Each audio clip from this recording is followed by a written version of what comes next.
ሰላም ጤና ይስጥልን አሰነኝ እንኳን ወደ ዩቲዩብ ቻናል በሰላም መጣችሁ። አሁን የምናየው ፓወር ሰፕላይ ሴክሽን እንዴት ቮልቴጅ እንለካለን የሚለው ነው። ቮልቴጅ ለመለካት ምን ያስፈልጋል? አንደኛ መልቲሜትር ያስፈልጋል። መልቲሜትር ይሄው ይሄን ያስፈልጋል። ሁለተኛ ደግሞ ዲኮደር ራሱ ያስፈልጋችኋል። ሶስተኛ ፓወር ያው ግድግዳ ላለው ማለት ነው። ያ ሶኬት ላይ ነው ይሄን እንሰካው። እንጫው ሶኬቱ ላይ እንሰካና አሁን ስለማይመቸኝ በአንድ እጅ ይዤ በአንድ እጅ ስለምቀርጽ ነው። እና መልቲሜትሩን እናበራለን ኦን እናደርጋለን። ከዛ 00 እቺ ነጥብ ይታያችሁ መልቲሜትር ላይ እቺ ነጥብ ካለ እቻውን ኤሲ ላይ ነው። ኤሲ 750 ላይ አንዳንዱ 600 ላይ ግን 750 ላይ ወይም አውቶ ሬንጅ የምትጠቀሙ ከሆነ ዝም ብላችሁ ኤሲ እንደዚህ ቻንት ምልክት ለማድረግ ነው። ይሄን ማኑዋል ሬንጅ ስለሆነ አሁን ፓወር ለኛ የሚሰጠን 220 ስለሆነ ከ200 ስለሚያንስ 750 ላይ ማድረግ ለምን 200 ላይ ካደረኩ መልቲሜትር ዳይሜንሽ ሊሆንብኝ ይችላል። ለዚህ ከፍ ያለው ላይ ታደርጋላችሁ። ለምሳሌ 15 ቮልት ለመለካት አምስት ላይ አታደርጉም። ለምሳሌ እዚህ 2 አለ 20 አለ 200 አለ 750 አለ እና 5 ቮልት ለመለካት 2 ላይ አታደርጉ። ለምን ከ5 ከ2 ይበልጣል። እዚህ ደግሞ 200 ላይ ካደረኩ መልቲሜትርን ስለሚያቃጥልብኝ 750 ላይ ታደርጋላችሁ ለመልቲሜትራችሁ ጤንነት። እና ፓወርን እንሰካና ኤሲ ላይ እናደርጋለን። እቺ ነጥብ ይታያችኋል። እቺ ነጥብ ያው አቅጣጫ ጠቋሚ ናት። ይቅርታ እንደዚህ ካደረግን ያው ዲሲ ላይ ነው። ያው እንደዚህ ኤሲ ላይ ነው። እቺ ኦን ኦፍ ናት። እና እንዴት እናደርጋለን? መጀመሪያ የሶኬቷን ጫፍ ይሄው የሶኬቱ ጫፍ ይሄኛው እንገለብጣለን። በዚህ ጋር እንገለብጥና ይሄ ነው ሶኬቱ ጫፍ ይሄና ይሄ እና ኤሲ ላይ አድርገን እንለካለን። ኤሲ ላይ አድርገን እንለካለን። አንደኛውን እዚህ ጫፍ ላይ ስናደርግ እዚህ ጋር ሪዲንግ ይሰጠናል። ወይ 200 ይሰጠናል፣ ወይም 199 189 192 ይሰጠናል፣ ወይም 199 ወይም 182 ይሰጠናል። ከዛ በኋላ ዲሲ ላይ እንመጣና ዲሲ ማለት የካፓስተር እዚህ ካፓስተር እግር ላይ መተን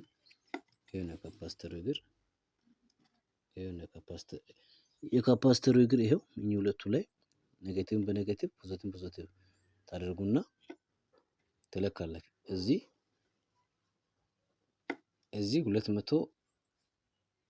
285 ወይ 305 እስከዛ ባለው ነው መጣው። እንደዛ ካልመጣ ችግር ወደ ኋላ አለበት ማለት ነው። እና እስቲ ለመለካት ልሞክርና ላሳያችሁ ከተመቸኝ ማለት ነው። ያው ቪዲዮን ሰብስክራይብ አድርግ። እስከዚህ ደቂቃ ካየው እንኳን ወጥተህ ስለማትሄድ ሰብስክራይብ ማድረጉን አትርሳ። እስቲ የሚመቸኝ ከሆነ እስቲ ልለካ። ይሄው እዚህ ጋር ስለካ 205 ይሰጠኛል። እዩት።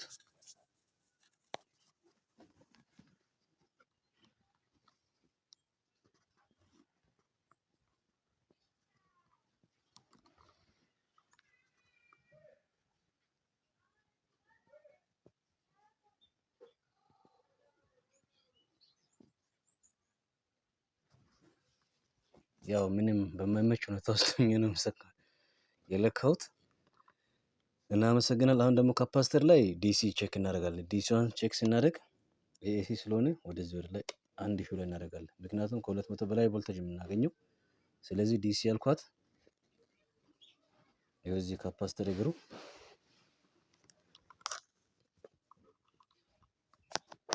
ያው እንደዚህ እንደኔ አጉል እንዳታደርጉ እናንተ እንዲመች ስለ እንደዚህ የሚያደርገው ከዛ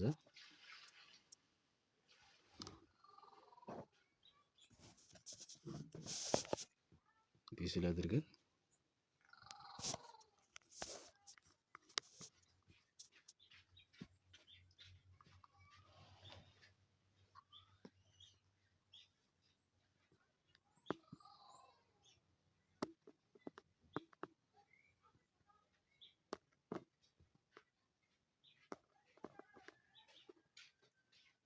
284 አለ። ኔጌቲቭ ያለበት ያው ስለገለባበጥኩት ነው። ይሄው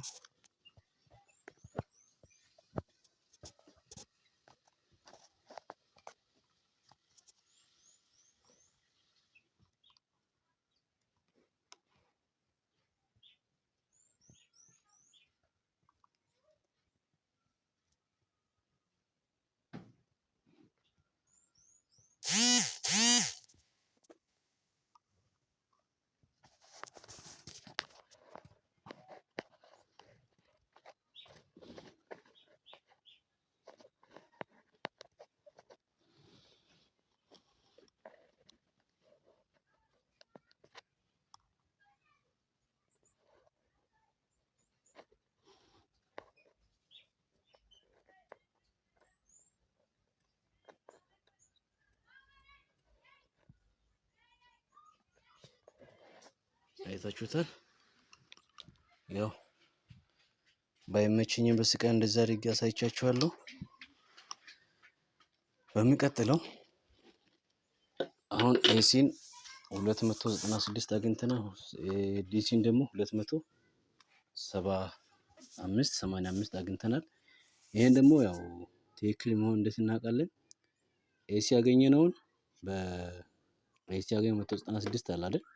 196ን በ196 ሲባዛ በአንድ ነጥብ 414 አድርገን እናባዛለን። ከዛ በኋላ እዚህ ያገኘነውን ዲሲ ላይ ያገኘነውን ማምጣት አለበት። ካላመጣ ወደ ኋላ መስመር ላይ ችግር አለ፣ ወይም ካፓስተሩ ሊንኬጅ አለው ማለት ነው። ይሄ ካፓስተር ሊንኬጅ አለው ማለት ነው። ይሄ ካፓስተር ሊንኬጅ አለው ማለት ካልመጣ እና ይሄ ነው አይሲዩ ፒደብሊውኤም አይሲ የሚባለው ይሄ ነው። ይሄ ደግሞ ቾፐር ከዚህ የተቀበለውን 285 ዲሲ ቮልቴጅን ከዚህ ይሄ ደግሞ በጣም ይሄ እንዲሰራ ያደርጋል። በጣም በፍጥነት ይሄ እንዲሰራ ያደርግና ይሄ ደግሞ ከዚህ የተቀበለውን 285 ቮልት ለየት ያካፍላል፣ ለነዚህ ያካፍላል። ለምሳሌ እዚህ የሚወጣው ስንት ቮልት ነው? እዚህ ጋር ቮልቴጆች አሉ። ያን 20 ቮልት እና 15 ቮልት 20 ቮልት 15 ቮልት ግራውንድ እና 5 ቮልት ነው የሚጠቀመው ይሄ ቦርድ። ይሄው እዚህ ጋር 20 ቮልት 15 ቮልት ግራውንድ 5 ቮልት አለ። 5 ቮልት እና ግራውንድ 15 ቮልት ይጠቀማል። እና ከዛ በኋላ ያው እነዚህ አሁን የግድ እነሱ ማውጣት አለባቸው። ይሄኛው 20 ቮልት ማውጣት አለበት።